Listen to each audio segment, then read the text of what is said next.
Mantan Perdana Menteri Malaysia, Dr. Mahathir Mohamad bikin heboh nih. Gara-gara dia ngekritik para ustadz di negaranya. Dia bilang orang Melayu bodoh karena ustadz. Orang Melayu di sini maksudnya warga Malaysia ya. Nah, Mahathir bilang kalau banyak orang Melayu yang bodoh gara-gara kelakuan para ustadz. Katanya ustadz-ustadz itu terus sibuk ngomongin kematian dan sibuk mikirin akhirat. Mahathir bilang para ustadz itu berpikiran sempit dan menentang kemajuan. Akhirnya, kata Mahathir, gara-gara ustadz model kayak gini nih, mental orang Melayu semakin merosot. Mereka jadi terbelakang, males, bodoh, dan gak maju-maju. Ujung-ujungnya ya mereka kalah saing sama yang lain. Gak cuma itu, Mahathir juga ngasih sindiran keras buat ustadz model kayak gini. Katanya para ustadz ini sebenarnya orang-orang yang gagal. Mereka gak bisa ngapa-ngapain selain kerjaannya cuma ceramah katanya. Mahathir juga nyindir cara pakaian orang Melayu. Katanya mereka sekarang lebih suka pakai kopiah putih biar kelihatan soleh. Sebenarnya ustadz model kayak gini nggak cuma ada di Malaysia aja ya. Ini juga terjadi di banyak negara, nggak terkecuali di Indonesia. Banyak banget ustadz yang apa-apa dibilang haram. Misalnya aja, ada ustadz yang bilang demokrasi itu haram. Banyak kemajuan yang dicurigai sebagai alat menghancurkan Islam. Eits, tapi jangan pikir semua ustadz kayak gitu ya. Banyak juga kok ustadz-ustadz yang pikirannya maju dan moderat. Ceramahnya bikin adem, ngarahin sama kemajuan dan keterbukaan. Agar umat Islam nggak terbelakang dan bisa bersaing di dunia modern. Assalamualaikum warahmatullahi wabarakatuh.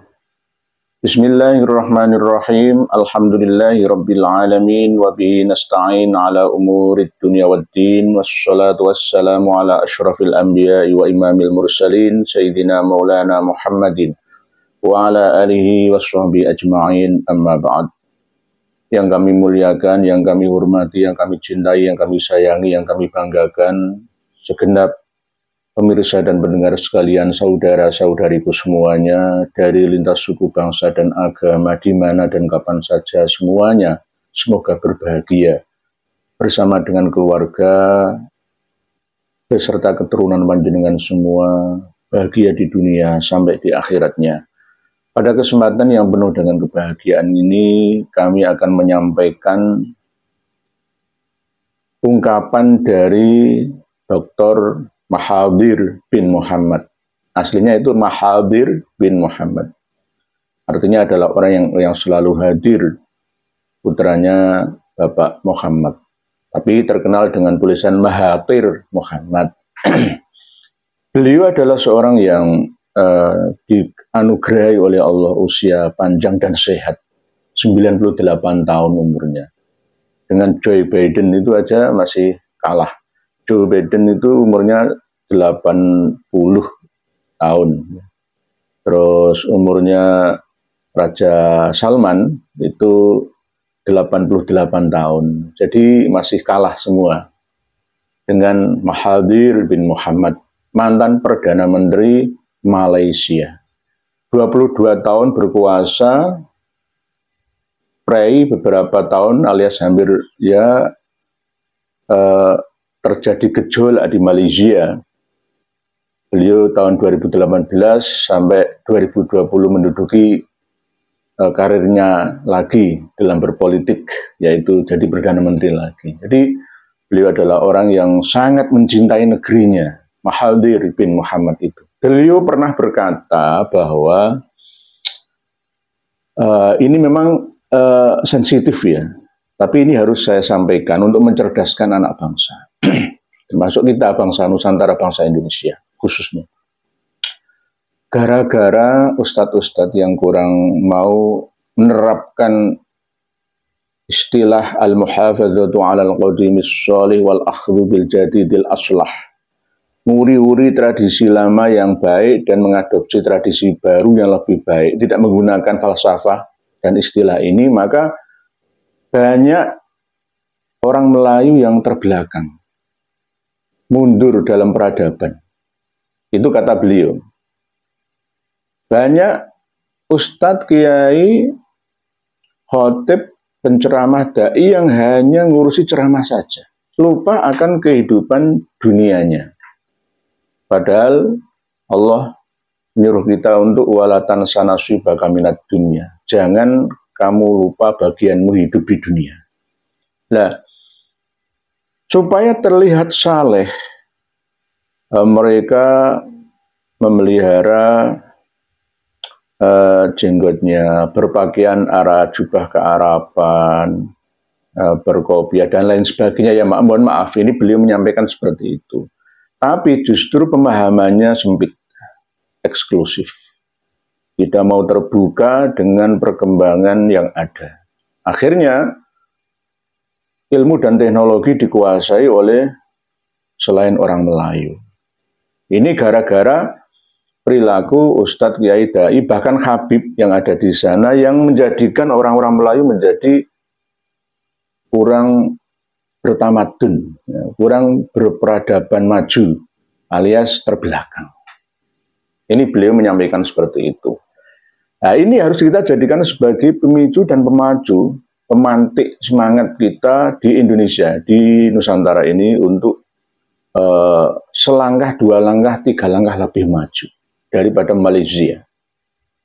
Malaysia penduduknya tidak ada seperempatnya penduduk Indonesia. Kita ini penduduk terbesar keempat di dunia. Nah, kita harus lebih maju dari Malaysia. Tapi faktanya ya masih belum bisa ya, mengimbangi kemajuan yang ada di Malaysia. Dari segi mata uang saja kita juga kalah nilai tukarnya. Nah, jangan sampai dengan adanya penganjur agama, mulai dari Ustadz Kiai Khotib, penceramah, dai, habib, dan bahkan biksu, pendeta, pastor, pedando, dan lain sebagainya, menjadikan bangsa Indonesia ini mundur dalam hal peradaban.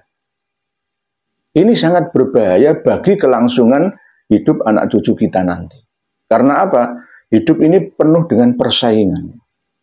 Siapa yang kalah bersaing, dia harus terjajah secara otomatis, baik secara ekonomi ataupun secara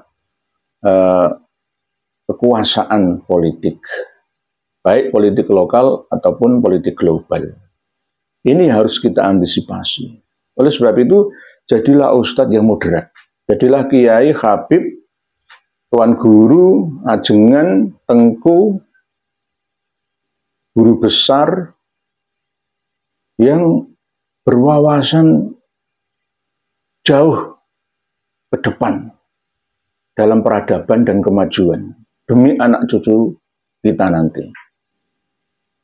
Yang disampaikan oleh Tun atau Tuan Dr. Mahathir Muhammad itu tidak salah, memang benar. Banyak orang Melayu yang memahami agama secara salah kaprah.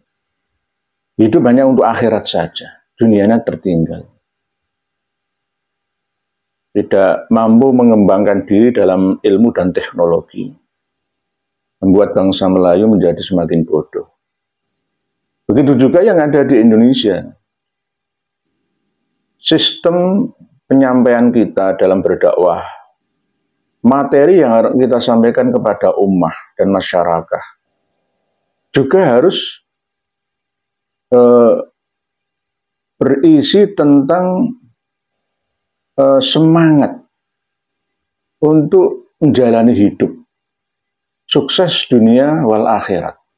Harus begitu, jangan hanya sukses di akhirat saja.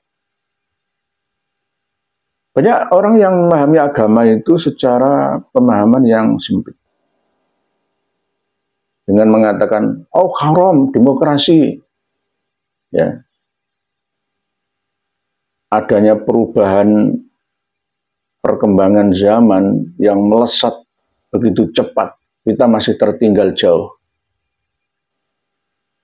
Kita ini ibarat HP itu RAM-nya masih 1. Sekarang itu RAM itu sudah di atas 10 ya. Gigabyte, bukan megabyte. Kita masih pakai RAM dan ROM yang kecil. Ya HP kita ya lemot. Sedikit-sedikit selalu kita kaitkan dengan pemahaman yang masih mengandung unsur khilafiyah, furu'iyah dan fiqhiyah. Lalu kita terus bertengkar antar sesama ummah.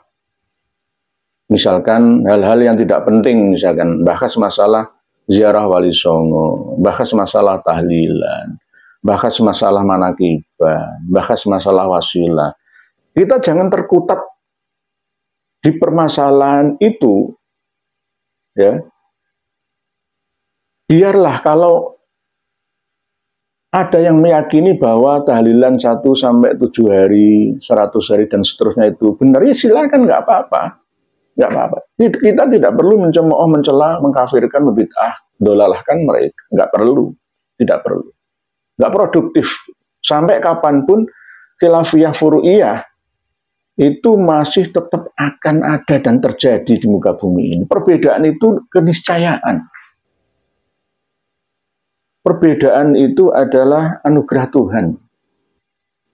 Karya dari Tuhan. Tidak bisa kita hapuskan. Itu sunnatullah, hukum alam. Yang harus dan terus terjadi di muka bumi ini. Oleh sebab itu kita harus menyikapinya dengan penuh kedewasaan. Menganggap perbedaan itu adalah rahmah. Perbedaan itu adalah sesuatu yang dapat dijadikan sebagai pemacu dan pemicu kita untuk lebih maju. Misalkan ada komentar-komentar yang ada di video-video kami berbeda dengan apa yang kami yakini, ya, yang ada dalam materi ceramah kami, ya nggak apa-apa, namanya manusia.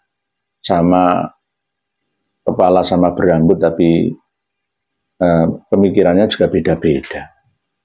Jadi wajar lah. Kita jadikan perbedaan itu sebagai kekuatan untuk kita bisa lebih maju. Ya, termasuk masalah hidup beragama. Jangan sampai membebani hidup bernegara. Keduanya harus bersinergi. Beragama dan bernegara. Tidak boleh kita melemahkan satu sama lainnya. Semuanya harus bersinergi. Jangan hidup beragama saja sehingga keluduk, istilahnya begitu. Dan bahkan mengharamkan umat Islam untuk berpolitik. Nah, sebenarnya tidak. Walaupun saya tidak berpolitik ya, tapi saya tidak mengharamkan orang masuk dunia politik. Karena apa? Politik itu juga penting. Gitu. Silakan ada yang seperti saya, silakan ada yang seperti Anda. Kita semua boleh berbeda sebagai bentuk warna dunia. Jadi harus ada umat Islam yang berpolitik. Karena apa? Jika umat Islam tidak berpolitik, politik akan dikuasai oleh umat selain Islam. Dan itu malah lebih berbahaya. Doktrin Sonogogronya itu jangan kita jalankan. Kiai umat Islam disuruh untuk ngaji, mikir agama toh. Akhirnya apa? Dia tidak peka terhadap perkembangan dunianya. Dunia politik, ekonomi, sosial, hukum, dan hubungan internasional. Akhirnya enggak mampu untuk mengimbangi kemajuan dunia lain, ya, negara lain. Nah, ini yang lebih berbahaya, karena itu akan melemahkan kekuatan bangsa.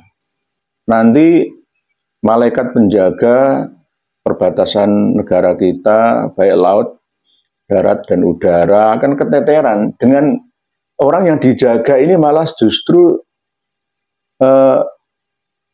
tidak semakin kuat. Gitu. Kuat apanya ya? Lemah semangatnya, lemah keilmuannya, lemah ekonominya. Yang keteteran ya malah ya itu para penjaga keamanan teritorial negara kita. Perbatasan, laut, udara, dan darat kita. Ini yang lebih berbahaya. Melemahkan dari dalam, istilahnya begitu. Jangan sampai Ustadz Kiai Habib ini menjadikan umat Islam semakin lemah. Anak-anak muda kita harus berkarya. Demi apa? Demi generasi bangsa yang bermartabat.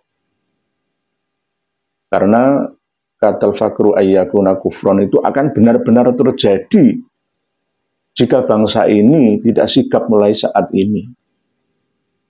Apa yang disampaikan Dr. Mahathir bin Muhammad atau Mahathir Muhammad itu benar. Benar. Banyak umat Islam yang terjebak dengan paham agamanya. Sehingga dia eksklusif. Dia hanya mikir agama seakan-akan supaya bisa dilihat saleh. Padahal manfaatnya di lingkungan sekitarnya, di zamannya, di negaranya, dia tidak ada sumbangsihnya, tidak ada kiprahnya. Hanya sekedar dia bermanfaat untuk kedamaian hatinya sendiri dengan cara wis pokoknya gak usah ngurusi dunia, wis pokoknya agama saja yang diurus. Kiai, Ustadz, Habib hanya pandai berceramah saja. Ayo sodakoh, ayo sodakoh, ayo sodakoh, tapi dia sendiri tidak mau sodakoh. Ayo berbuat baik, ayo berbuat baik, ayo berbuat, dia sendiri malah melanggar. Nah ini yang harus menjadi koreksi kita bersama. Yang disampaikan Dr. Mahathir bin Muhammad itu benar adanya. Kita tarik ke Indonesia. Perkataan beliau itu untuk kita jadikan sebagai pemacu dan pemicu kita untuk lebih maju. Jangan sampai bangsa ini tertatih-tatih. Buktinya apa? Iya, dalam hal ekonomi dan pendidikan kita. Luar Indonesia ini sudah terbang ke angkasa. Kita yang masih ngulik masalah khilafiyah. Bahkan bertengkar dengan sesama anak bangsa sendiri. Masalah dunia perhabiban aja kita bertengkar dengan sesama yang bukan habib. Dari kalangan habaib ya tepuk tangan. Silakan situ ngerebut balung tanpa daging, tulang tanpa daging. Padahal sudah jelas kita menyampaikan kepada umat bahwa apa tendensi kita dalam hal menyampaikan kebenaran tentang habaib yang ada di Indonesia dan bahkan dunia ini. Kita sudah sampaikan. Dan itu pun yang melawan juga tidak sedikit. Ya semoga saja doa kami seluruh anak negeri semoga tercerahkan, tersadarkan, kembali kepada jati diri bangsa. Tidak membenci para habaib, tapi menyadarkan mereka dan jangan mengikuti ulah buruk mereka. Mereka datang ke Indonesia ini tidak membuat kemajuan apa-apa. Kalau orang China datang ke Indonesia mungkin ya ada buruknya ya, tapi ada baiknya juga. Mereka bisa menciptakan lapangan kerja, mereka menjadi bos-bos pabrik, mengangkat karyawan dan seharusnya itu bagian kita gitu loh. Kalau ada 9 naga, seharusnya NAAT, Nakoba Ansab Auliatus beserta dengan anak cucu Wali Songo harus menjadi 9 naga Wali Songo dalam hal ekonomi, pendidikan dan peradaban. Jangan sampai ekonomi dikuasai oleh non-muslim. Jadinya ya kayak begini ini. Penguasa bisa dikendalikan oleh pengusaha. Oleh sebab itu umat Islam semua, ayo bangkit. Jadilah 9 naga yang muslim. Kuasai ekonomi Indonesia. Supaya rakyat Indonesia ini makmur. Karena kita ini mayoritas, tapi serasa minoritas. Ini bagaimana? Gitu. Harusnya mayoritas ini menguasai mayoritas ekonomi yang ada di Indonesia. Perputaran ekonomi Indonesia ini yang menguasai itu umat Islam. Tapi hanya dikuasai oleh segelintir orang yang tidak peduli dengan nasib anak bangsa ini. Banyak di antara saudara-saudari kita yang masih sulit mencari kerja, belum punya papan, sandang, pangan yang cukup. Ini PR kita bersama. Jadi jangan sampai berdasarkan agama ini kita malah justru terkungkung tidak bisa maju. Tirulah Mahathir bin Muhammad, mantan Perdana Menteri Malaysia. Pandangan beliau, wawasan beliau visioner, jauh ke depan. Sampai umur beliau sekarang itu 98 tahun dan masih sehat. Ini saya ambil contoh aja, orang yang tidak mau maju ya. Begini, ketika ada di antara kita ini sakit, umurnya masih muda, dia disuruh untuk berobat ke dokter atau dengan terapi herbal alami ya dia, gak usah berobat apa-apa, yang penting takdir hidup, mati, rezeki itu ada yang mengatur sendiri, nggak perlu berobat, mati ya mati. Nah, jangan begitu. Standar hidup sehat, umur panjang negara-negara maju itu ya sama seperti apa yang dilakukan oleh Dr. Mahathir Muhammad. Sampai 98 tahun masih sehat. Raja Salman kalah, Joe Biden kalah. Masih sehat beliau. BKKBN kita menargetkan harapan hidup sehat di Indonesia ini 73. Arab Saudi 77. Harusnya kita ini nanti harapan hidup sehat sampai umur panjang kita di atas 100 tahun. Harusnya begitu. Ya. Tanda kemajuan sebuah bangsa dalam berperadaban, mensejahterakan rakyatnya. Nah, Mahathir Muhammad ini juga begitu. Beliau selalu menjaga kesehatan, perhatian. Walaupun kita ditakdir oleh Allah berusia 90 tahun, jatahnya kita, tapi kalau kita tidak mau merawatnya, menjaganya, amanah itu, maka umur sakit tahun mati. Umur 60 tahun mati. Gitu loh.